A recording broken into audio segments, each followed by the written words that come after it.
Hello, hello, hello. This is Gresh from the I Am CEO podcast, and I have a very special guest on the show today. I have Eliza Sherman of Elementa. Eliza, it's awesome to have you on the show. Oh, great to be here. Hello from Alaska.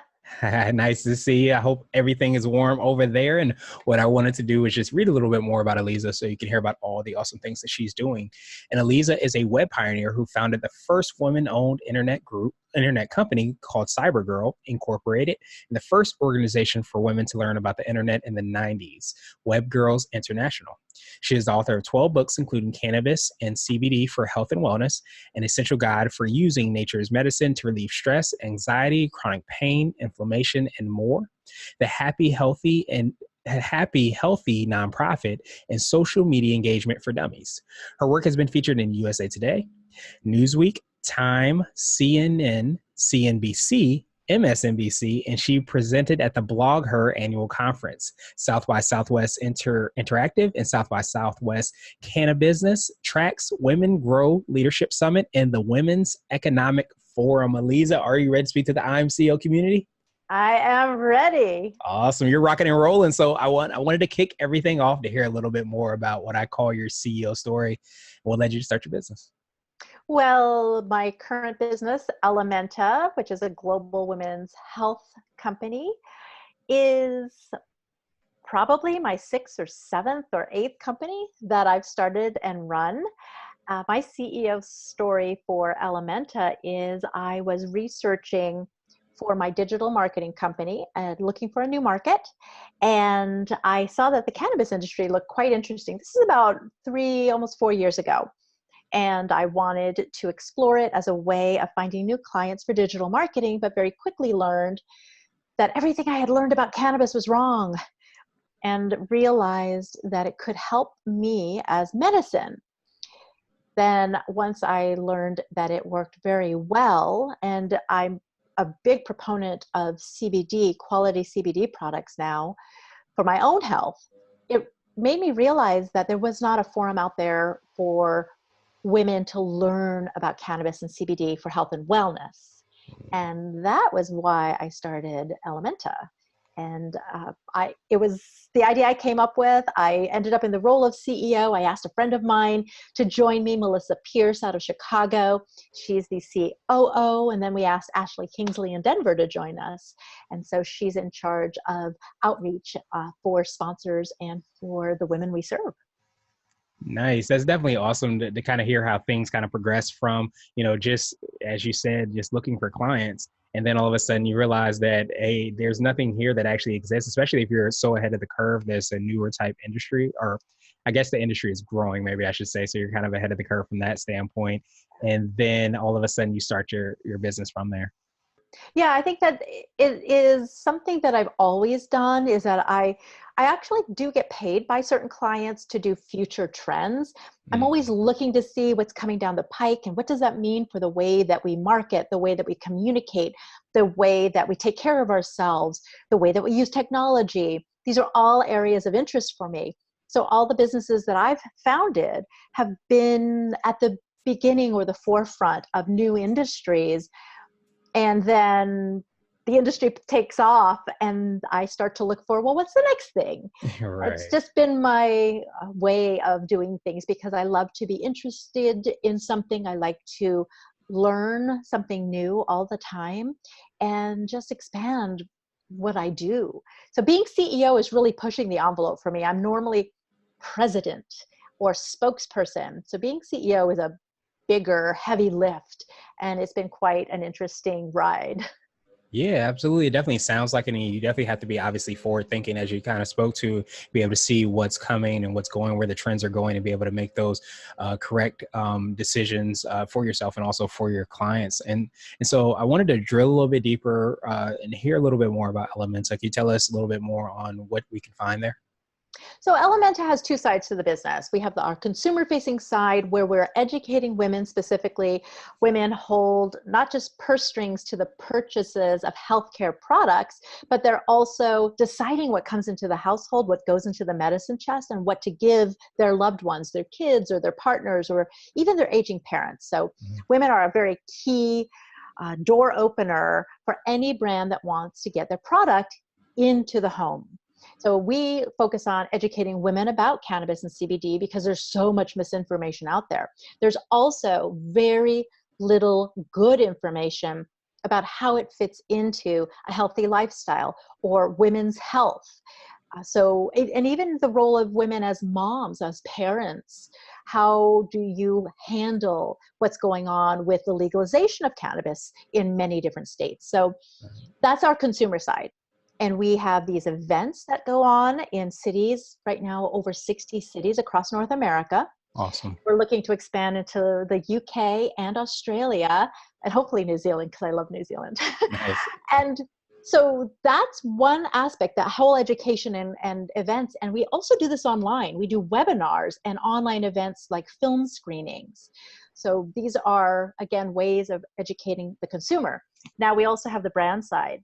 And that's where we work with companies who want to reach women, who appreciate the power of women as consumers, but don't know how to do it the right way, or they're limited because cannabis companies can't really advertise. So how can they directly reach the consumer? So that is the B2B side of our company, is working directly with brands. Nice. I definitely appreciate that kind of holistic approach, not just from, what you're teaching, but also having the B2C, but also having the B2B aspect where you're essentially the person, the connector, the connecting company for the women, but also for the brands as well. Well, we call it the bridge. We're the bridge. We're the bridge Okay. between the consumer, and we educate her so she's primed and ready to buy the right products.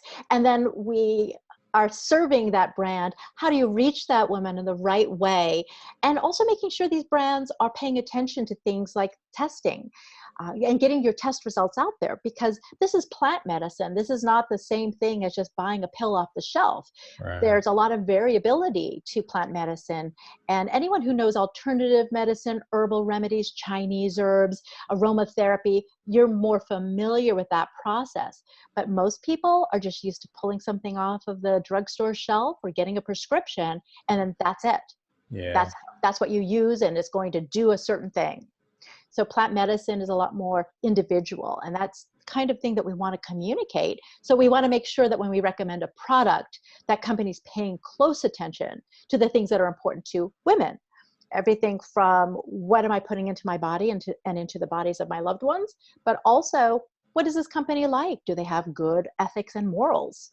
Are they giving back to their community? Do they support women? So that's also very important to know about the female consumer.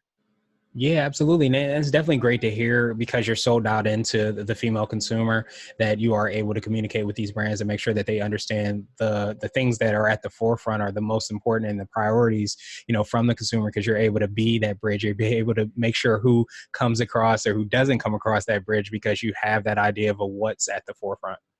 Yeah, well, we call ourselves the expert in women and cannabis. We have been doing this for a couple of years now. We survey our women. We have a whole lot of data about the women who we serve, what they like, what they don't like. We call it the perceptions of cannabis, the purchasing habits, and the preferences. Those 3 Ps, if you will, are the window that we look through as we're gazing at what do women want and what do they need. And then when you discover what they want and they need and you serve them, everyone else benefits. Like I said, the kids benefit, the spouse benefits, the aging parents benefit, the circle of friends. If your friend has cancer, who is usually the one that's going over to offer the support? So knowing how cannabis or CBD can help in these various aspects of our lives and our health, I think is really important. And that's what we do. Nice. Well, that's definitely great to hear, and great to hear that you guys have been able to build that and have that in so many different cities across the world. So I wanted to ask you for what I call your secret sauce, and you might have already touched on this, but this could be for you or your organization. But what do you feel kind of sets you apart and makes you unique? Well, I think the thing that sets Elementa apart is that we do utilize online technology very well, but we don't forget the human touch, and we don't forget the face-to-face piece of it. I think there's a lot of people being overwhelmed now by what's going on online. So being able to sit in a room with other people and having a conversation, it's returning to what I call the analog, is is very important. And that's a great difference. Another great difference for us is we focus on health and wellness. We're not an industry, a networking event. We're not about careers. We're truly about your life. How can you feel better? How can you take care of those you love while you're taking care of yourself? For me, I think a secret sauce is just operating entirely from a place of integrity. I believe in total honesty. I make a lot of mistakes. I know I do. Maybe I don't always admit to all of them, or so says my husband. but but I really want to learn from my mistakes, and I want to learn from others. So I'm very open. I'm very transparent. I will tell you the way it is. Sometimes people think that's a little bit too blunt, but ultimately, when you operate with complete honesty, then you don't have a lot of backpedaling to do. You're not hiding anything. People realize that they can trust you sooner and earlier. It takes less time to trust somebody who's really open and honest, I believe. That's my secret sauce. Nice. I definitely appreciate that. And I feel like being consistent because a person knows exactly who you are, that goes a long way because they know you're going to be blunt, you're going to be honest. And definitely if they understand that, then they know that that's what's always going to consistently happen. So I appreciate that and appreciate what you're doing. Yeah, what you see is what you get. I Yes. kind of like that a lot. And I ask the people I do business with to operate in that way as well. Just tell me like it is. Even if it's not positive, Yeah. I can learn from that. But we're all human. We all make mistakes. We all do things or say things that we wish that we could take back. But I think I really try hard to pause for a moment and make sure that everything we do in business, because business is not always transparent and business is not always based on honesty. And we're in an industry that's very volatile. So being Mhm. honest really sets you apart. Yeah, absolutely. No, you're absolutely right in that, especially if you can do whatever to if it's a noisy industry or noisy section or it's a new industry, whatever you can do that's different than what everybody else is doing allows you to kind of break through. So I think that's a Mhm. great reminder. And I wanted to switch gears a little bit, and I wanted to ask you for what I call a CEO hack. And this might be an app, a book, or a habit that you have, but it's something that makes you more effective and efficient. Well, I do wake up quite early, and it's not always a deliberate thing. It happens. It's when you get older, you just kind of sleep less and wake up early, but I use it to my advantage. I really find that those morning hours, I have so much more clarity, Mhm. no distractions at all because everyone else is asleep. And I am much more productive. So I can front load a lot of my work in those wee early hours. And then by the time everyone starts waking up and the emails start flowing, the phone calls start happening, I've taken care of a lot of the work as opposed to finding at the end of the day, oh my gosh, I didn't get everything done I needed to. I mean, there is so much to go on and to happen that I still do find myself at the end of many days going, I didn't have time to finish that. All right. But I try to also stop my day. It's been very hard when I have workaholic tendencies, but to honor my family and my relationships more, because that's what's going to sustain you as a CEO through everything, is to have that great support network and that strong family unit or circle of friends who are going to be there for you. So you have to nurture those relationships. It's hard. I just had my teenage daughter say, you work all the time, 24/7. I'm like, no, I sleep a little bit. And there are times, don't you remember? We just went out to the movie together. You're right. So just trying to find all of that. I hate to say balance. It's not a balance. It's a juggle, Yeah. but it starts with taking advantage of those really early hours to get more done. Yeah, that makes perfect sense. And if you're able to kind of take advantage of that, then, you're able to create more time and create more meaningful time as well, too, and efficient time, whether that be in the business or in relationships, as you mentioned, because that's a lot of times what it all comes down to. So Yeah. now I wanted to ask you for what I call a CEO nugget. And this is a word of wisdom or piece of advice. Or if you could hop into a time machine, what would you tell your younger business self? I love this question. I know I prepared answers for these before, but I feel spontaneous about it. So Sounds I like would a plan. tell I would tell my younger self that business seems like it's everything, but if you don't have everything else around you in good shape, business is not going to be the cure all. And so I Mm, think this kind of touches a little bit on what I was saying to the previous question, at the end of the day, nobody said on their deathbed, I wish I'd spent way more time at work. Yeah. And so I think many of us aren't even in touch with that yet. We feel invincible. We feel like we're going to live forever. When you kind of go past 50, which is where I'm at now, you begin to slow down and realize, hold on a second. I did a lot of crazy things, particularly around work back in my 20s and 30s. It's not sustainable. And then as people around you, your loved ones, pass away, you're like, wait a minute, what's really important? So I love work. I love my company and I love business in general. My whole identity has been around that. I would tell my younger self, find your true identity, your truth, your personal truth. Live that. Business will be really great if you do that. Relationships will be good. Family life would be good. Taking care of yourself will be really a priority if you live your truth. So that's my nugget. That's my takeaway for my younger self.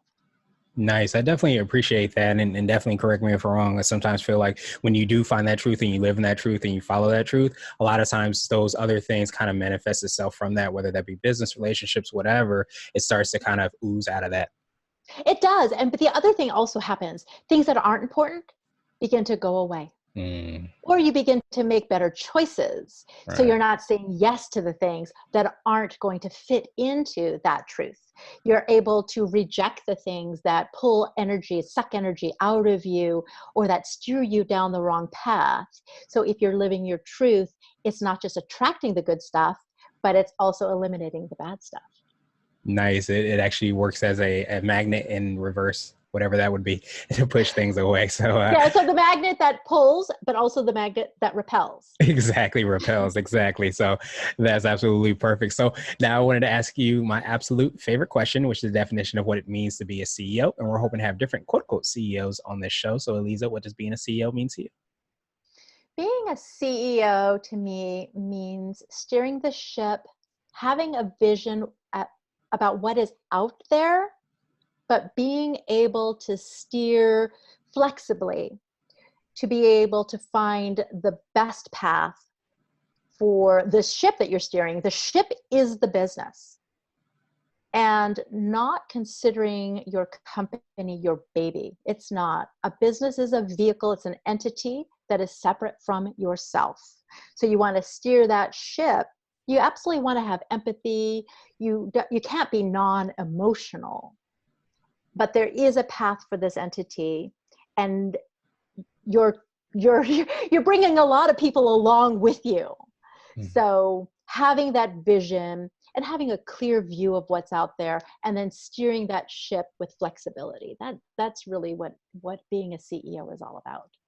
Nice. I definitely appreciate that definition. I definitely see like being on a lighthouse or something like that and looking out and making sure you're going the right way to make sure there aren't any, rocks or anything that could, derail the overall ship and where you're trying to go. So, Eliza, I appreciate your time and appreciate all the awesome things you're doing. I wanted to pass you the mic, so to speak, just to see if there's anything additional you can let our readers and listeners know. And of course, how best they can get a hold of you. Well, I think that the key thing to remember is we're all kind of in this together. Either if you're in the cannabis industry, we do have this feeling we're all in this together because there's a lot of things going against us right now. And we're all trying to do good work and bring good things to people, good medicine to people. But even as somebody running a business, we're all in this together. This is hard. Running a startup especially, very hard. And just appreciating the fact that if we work together, if we collaborate, we're all going to be stronger because of it. And so I think that is a really key takeaway for all of us is collaboration is always much better than competition. And you can find me at elizasherman.com, ALIZASHERMAN. And then I'm at Eliza Sherman, pretty much all the social media platforms out there. I like Twitter, so I tend to be on Twitter the most. I'm a little bit on Instagram, but my company Elementa is at Elementa Woman, singular, pretty much everywhere. Awesome, awesome, awesome. We'll make sure to have those links in the show notes as well. But I appreciate your time, appreciate all the things that you're doing and all the awesome gems that you dropped for us today. And I hope you have a phenomenal rest of the day. Thank you. You do the same.